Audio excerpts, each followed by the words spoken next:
নিজের শততম টেস্টে সেঞ্চুরি, এর ইতিহাসে মাত্র 11 জন এই কীর্তি গড়তে পেরেছেন। মাত্র 16 বছর বয়সে লর্ডসের টেস্ট অভিষেক, 2005 সালে ক্রিকেটের তীর্থস্থানে ইংল্যান্ডের বিপক্ষে।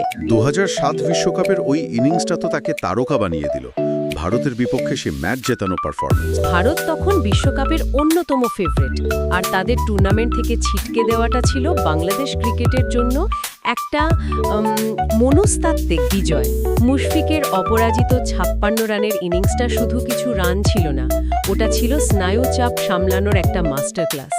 একজন 20 বছরের তরুণের কাছ থেকে এমন পরিপক্কতা সচরাচর দেখা যায়। 2013 সালে শ্রীলঙ্কার বিপক্ষে প্রথম বাংলাদেশি উইকেটকিপার হিসেবে ডাবল সেঞ্চুরি করেন। বাংলাদেশের টেস্ট ইতিহাসে এখন পর্যন্ত ডাবল সেঞ্চুরি হয়েছে মোট 5টি, এর মধ্যে 3টি মুশফিকুর রহিমের, কি 2টো করেছেন সাকিব আল হাসান এবং তামিম ইকবাল। এমন একটা সময়ে তিনি এই ইনিংসগুলো খেলেছেন যখন বাংলাদেশি ব্যাটসম্যানদের সবচেয়ে বড় দুর্বলতা ছিল লম্বা সময় উইকেটে টিকে থাকতে না পারা। তিনি একই সাথে 3টি কঠিন দায়িত্ব পালন করেছেন: উইকেট কিপিং, ব্যাটিং এবং নেতৃত্ব। তার নেতৃত্বে বাংলাদেশ নিউজিল্যান্ডকে হোয়াইট ওয়াশ করেছে, ঘরের মাঠে বড় দলগুলোর বিপক্ষে জিতেছে। তিনি নিঃসন্দেহে একজন থিঙ্কিং ক্রিকেটার ছিলেন। আর কিপিং হয়তো টেকনিক্যালি নিখুঁত ছিল না, অনেক সময় সহজ ক্যাচ ফেলার জন্য সমালোচিত হয়েছেন, কিন্তু উইকেটের পেছন থেকে খেলাটা পড়ার যে ক্ষমতা এবং বোলারদের পরামর্শ দেওয়ার যে অভিজ্ঞতা, সেটারও একটা মূল্য ছিল।